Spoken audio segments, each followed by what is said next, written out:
Today, we honor and celebrate our pioneer heritage. We are the beneficiaries of their efforts and their sacrifice. President Monson gives a heartfelt thanks to those who laid the foundation for our faith. Step back in time with the Utah hat maker. The way I look at it, it's very important that somebody takes care of the part of that Utah history. Carrying on a trade and tradition from our pioneering past. His father crossed the plains in a covered wagon. The son traversed the trail in his honor. I don't want the spirit of the pioneers to ever die. Meet the youngest living son of an original Utah pioneer and building a float for the Days of 47 parade. Someone once said, there's no such thing as coincidence, only God's hand in a greater plan. And I truly believe that's what it was. The Salt Lake Wilford Stake creates a spectacular tribute to President Wilford Woodruff.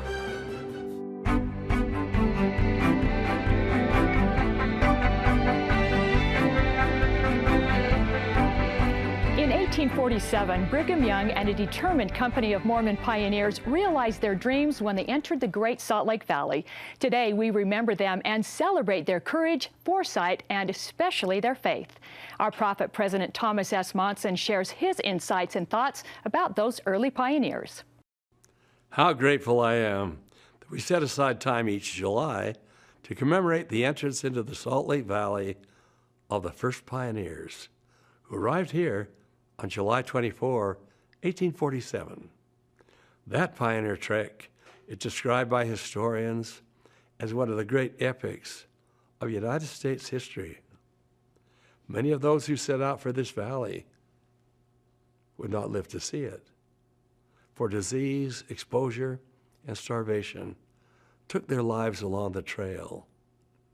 There were those who, lacking wagons and teams, literally walked the 1,300 miles across the plains and through the mountains, pushing and pulling handcarts.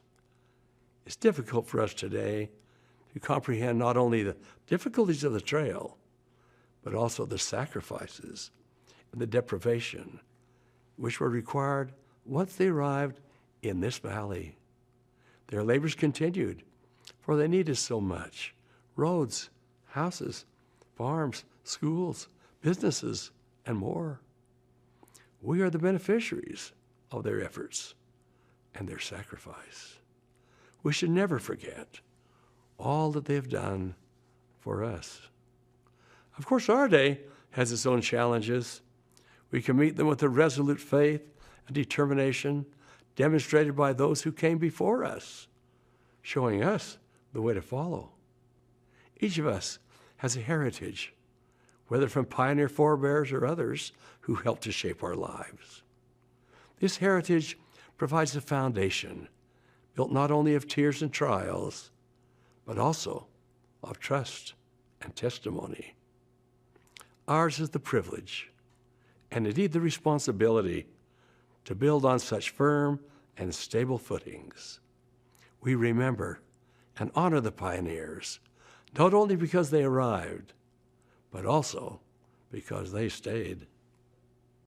Thank you, President Monson.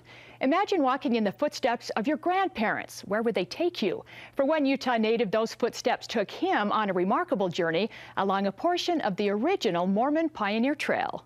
This is the only picture I have of Grandma and Grandpa Blair. 77-year-old Ken Blair takes us on a trip down memory lane. That's my father. Okay. A journey that began in England, where his grandparents were early converts to the church. His grandmother met Charles W. Penrose, who later became a member of the Quorum of the 12 Apostles, as well as the First Presidency. My grandmother said to him, "Brother Penrose, I just don't see how we can ever go to Zion." He said to her, "Sister Blair, you will go to Zion and you'll ride in your carriage." And that actually came to pass. It came to pass in 1868 when Blair's grandparents sailed out of Liverpool. Once in America, they rode the train west before the Transcontinental Railroad was completed. The end of the line was Laramie, Wyoming. So they rode the train to there and then came on a wagon train, the Joseph Rollins Company, from there to Salt Lake. That trek from Laramie began, ironically, on the 24th of July. Also on the 500-mile journey was Blair's father, Albert, then just 2 years old. That makes Ken the youngest living son of a Utah pioneer. That's Uncle Henry. Because of his ancestors' difficult journey, Blair is making it his mission to keep their stories alive, so their sacrifices are never forgotten. Every once in a while, you just have to stop and think, you know, do I pinch myself? I mean, look at what all of these people did for me. This is where I began the journey. In return, Blair did something for them. To remember their sacrifice, Blair walked the same path as his ancestors in 1997, the final 500 miles of the sesquicentennial trek, recreating the pioneer journey into the Salt Lake Valley. I had decided myself, I want to walk in the footsteps of my grandparents and my father. I just want to feel what they felt. I don't do it for me, I do it for my children or my grandchildren so that they can get the spirit of the pioneers. I don't want the spirit of the pioneers to ever die. Blair is a retired school teacher who taught Utah history for 30 years. By the way, someone from all 4 generations of the current Blair family will be walking in tomorrow's Days of 47 parade, which, by the way, you can see right here on KSL 5 beginning at 9 a.m. Well, if you plan on watching the parade in person, here's a map of the route. It all begins at South Temple and State Street and runs east to 2nd East. It then turns south to 900 South, then again east to Liberty Park. There are plenty of great places to sit and watch the parade. Coming up next, a hat shop that's been in business since the time of Brigham Young. It was started in Salt Lake in 1853. Still making hats the old-fashioned way. Meet the hatter who loves this pioneer tradition. Speaking of traditions, we'll have some activities you can do with your family to celebrate the holiday.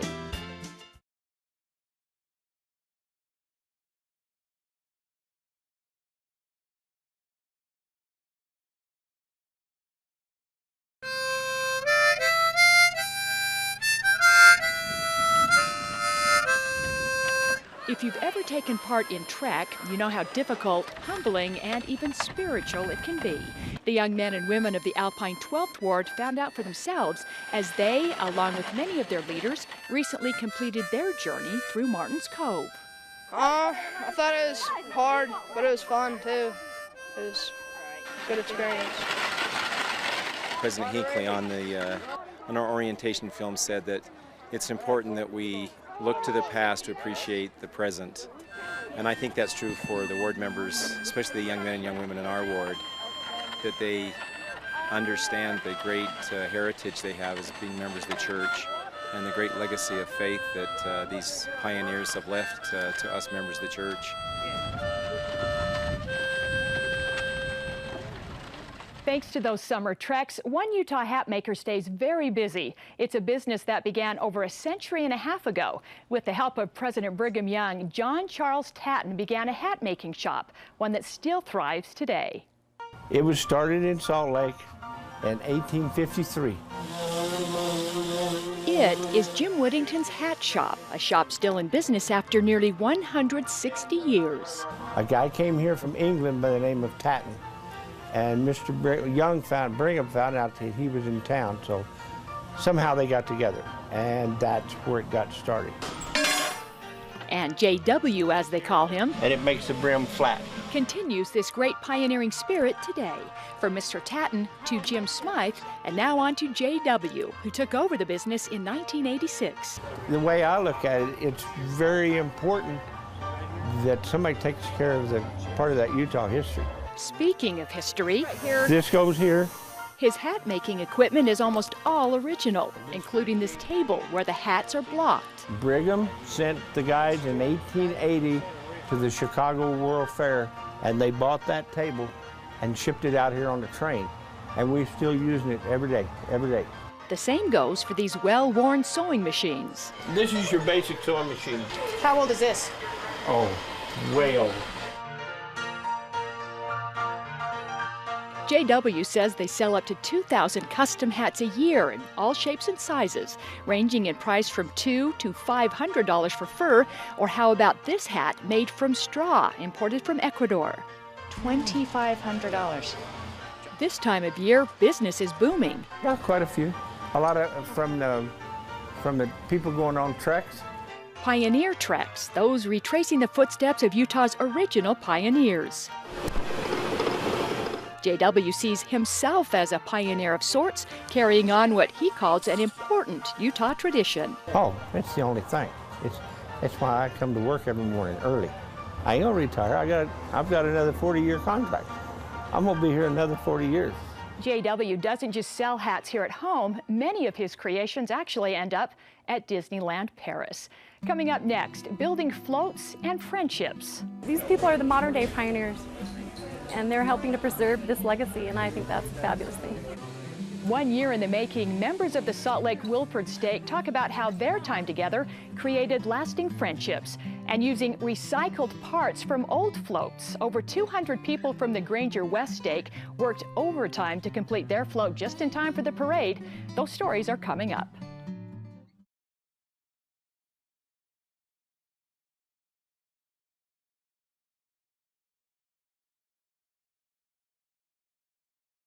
Hi, I'm Courtney Curtis, and I'm from Salt Lake City, and I am this year's Days of 47 Queen. It's my honor to represent my pioneer ancestor, Parley P. Pratt, who was a member of the first quorum of the 12 Apostles. He crossed the plains in 1847. We hope to see you at tomorrow's parade. Courtney and her attendants will ride on one of the many floats tomorrow morning. Each float has a unique story and hundreds of hours of hard work. Members of the Salt Lake Wilford Stake share how their year-long project created bonds and even strengthened testimonies.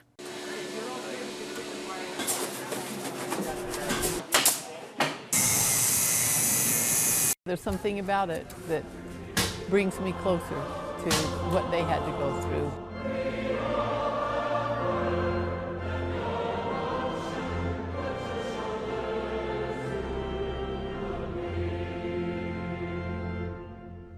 We are the Wilford Stake, and in honor of our namesake, we have built a 14-foot tall Wilford Woodruff. They have done a terrific job at organizing this, learning about Wilford Woodruff, learning about his talents, his hobbies, his abilities, and putting it all together in this creative float.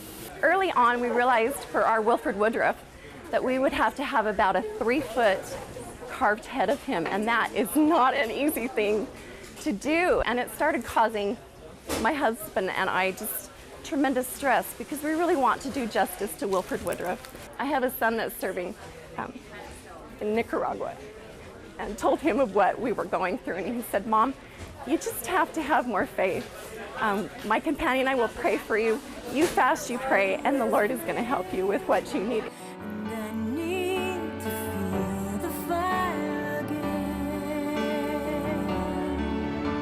Literally the next Monday over Memorial Day, we were, of course, at the hardware store and ran into my husband's aunt and uncle who actually live out in West Valley City. They got talking about life in general and what are you up to, and she said, well, I'm in the middle of a float. And before I could even tell her what our concerns were, she just started talking about this wonderful artist friend of hers.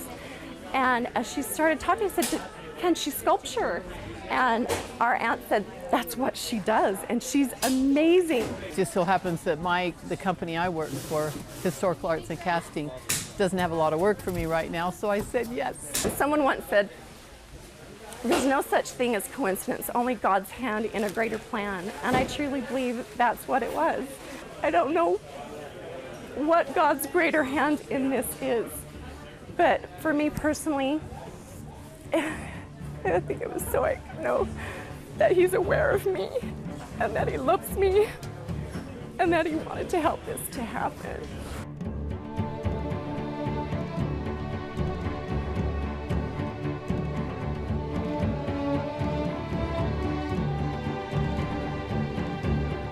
I think we've had some very good, not only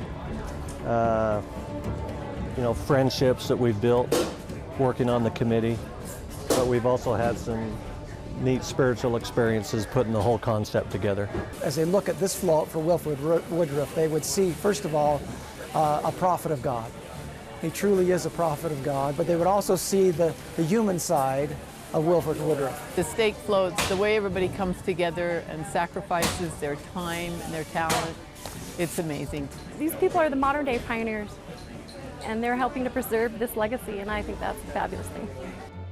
Many modern-day pioneers have been very busy building floats for tomorrow's parade. Members of the Salt Lake Granger West Stake had just 1 month to get theirs done, a float that is literally about unifying people.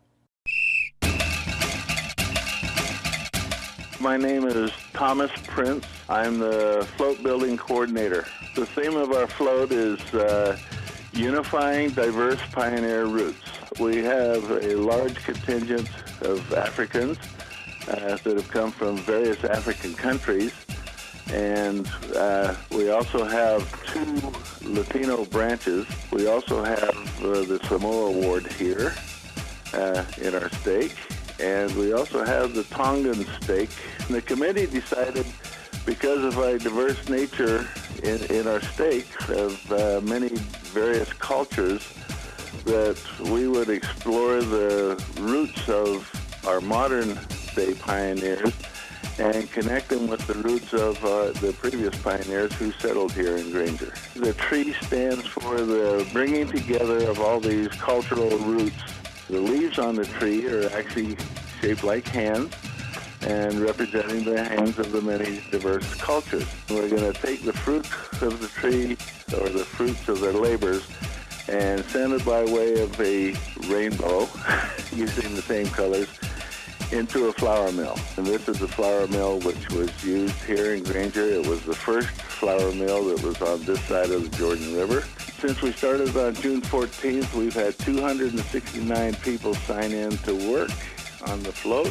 Even though the people here in our community have come from various cultures around the world, that we could all put together and work together and produce an outcome that is greater than all of us. By the way, the globe on that float has been used in 3 other parades. The Granger West Stake mixed old and new to come up with their unique creation. We'll be right back with some fun activities and traditions that'll make your holiday memorable. But first, we want to feature a few of our missionaries serving around the world. If you'd like to share a picture of an elder, sister, or couple missionary that you know, please send it to mormontimes@ksl.com.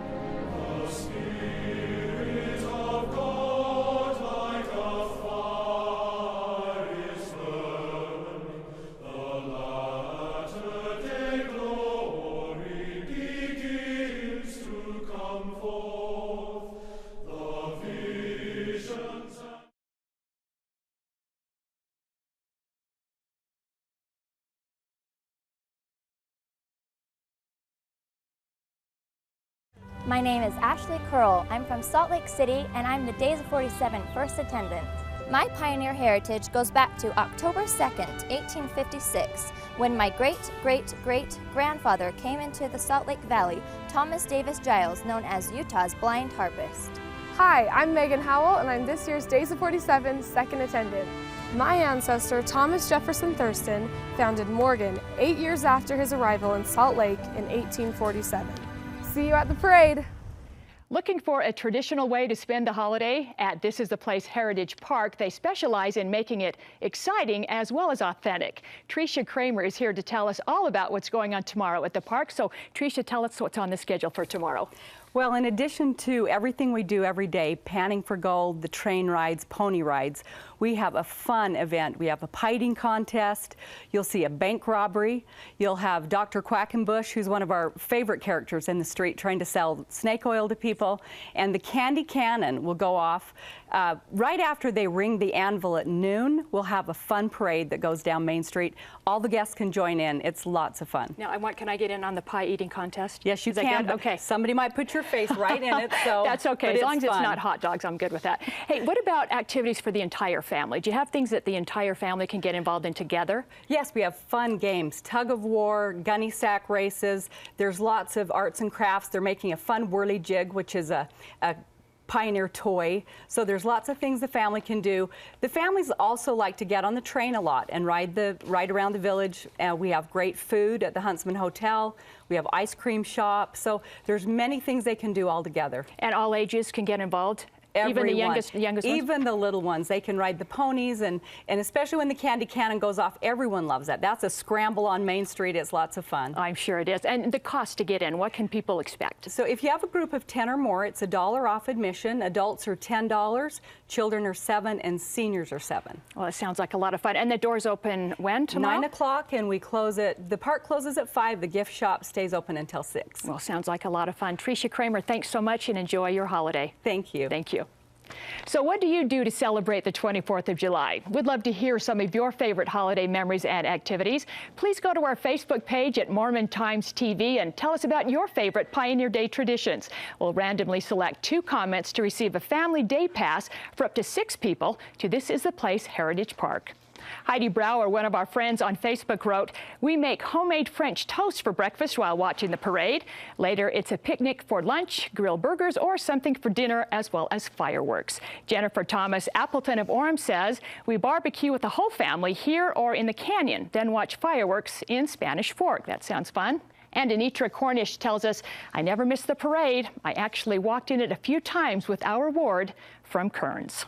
Thanks to everyone for sharing their thoughts today, and thanks to you for being with us today on Mormon Times. If you'd like to review any of today's segments, go to mormontimestv.ksl.com. We hope you have a great holiday.